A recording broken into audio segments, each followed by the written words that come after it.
Princess September, the daughter of the king of Siam, was very unhappy. She was weeping alone one day in her own room when she saw a little bird hop in. Then the little bird began to sing. He sang a beautiful song all about the lake in the king's garden and the willow trees reflected in the still water.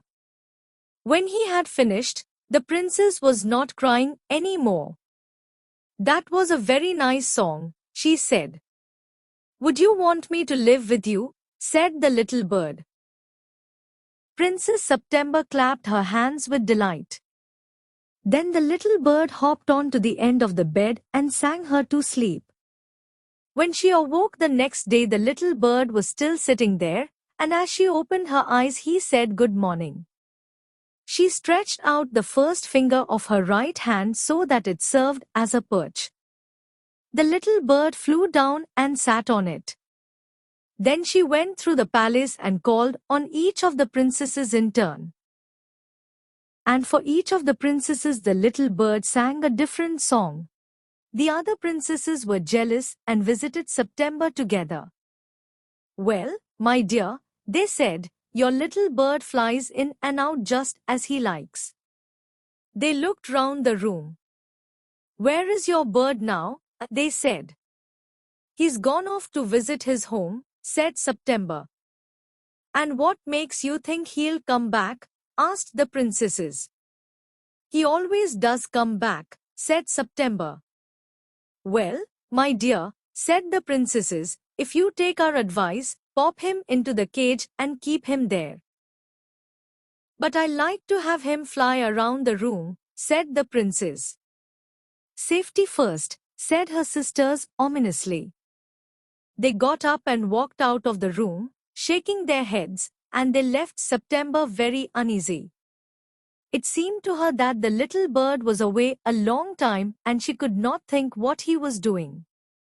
He might forget her, or he might take a fancy to someone else. Suddenly, September heard a tweet-tweet just behind her ear. The bird had come in quietly. September felt her heart go thump-thump against her chest, and she made up her mind to take no more risks. She put up her hand and took hold of the bird. The bird was quite used to this, so he suspected nothing.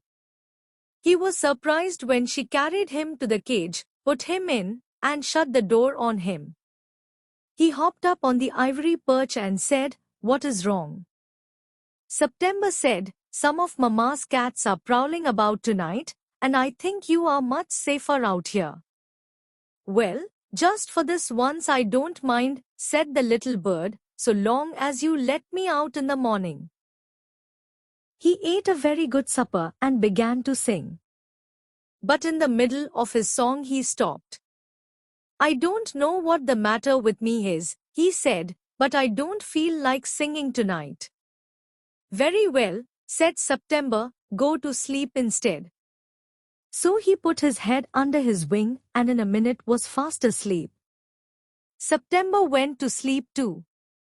But when the dawn broke she was awakened by the little bird calling her at the top of his voice. Wake up," he said. "Open the door of this cage and let me out. I want to have a good fly while the dew is still wet on the ground."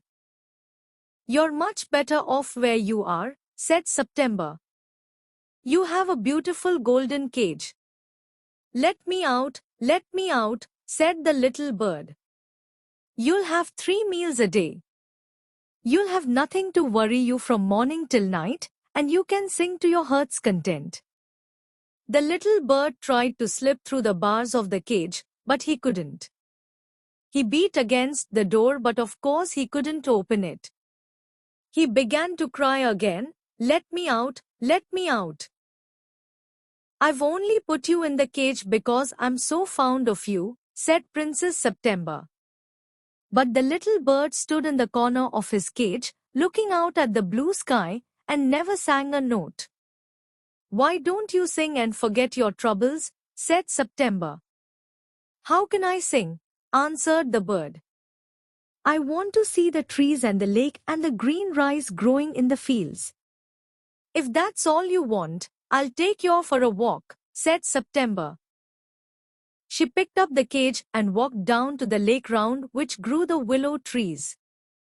She stood at the edge of the rice fields that stretched as far as the eye could see. I'll take you out every day, she said. I love you and I only want to make you happy.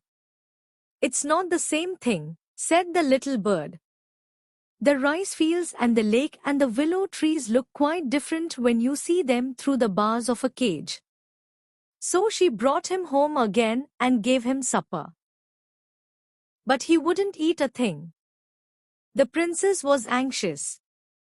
Perhaps he'll have got used to his cage by tomorrow, she thought. And next day when she awoke she cried out good morning in a cheerful voice. She got no answer. She jumped out of bed and ran to the cage. She gave a startled cry, for there the little bird lay with his eyes closed, and he looked as if he were dead. She opened the door and lifted him out. She gave a sob of relief, for she felt that his little heart was beating still.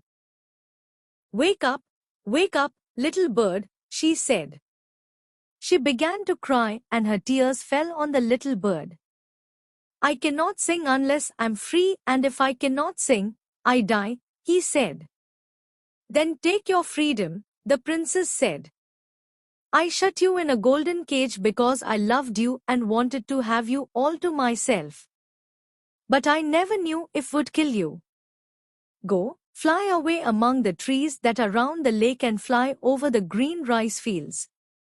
I love you enough to let you be happy in your own way. She threw open the window and gently placed the little bird on the sill. I will come because I love you, little princess, said the bird. And I will sing you the loveliest songs I know. I shall go far away, but I shall always come back, and I shall never forget you. Then he opened his wings and flew right away into the blue.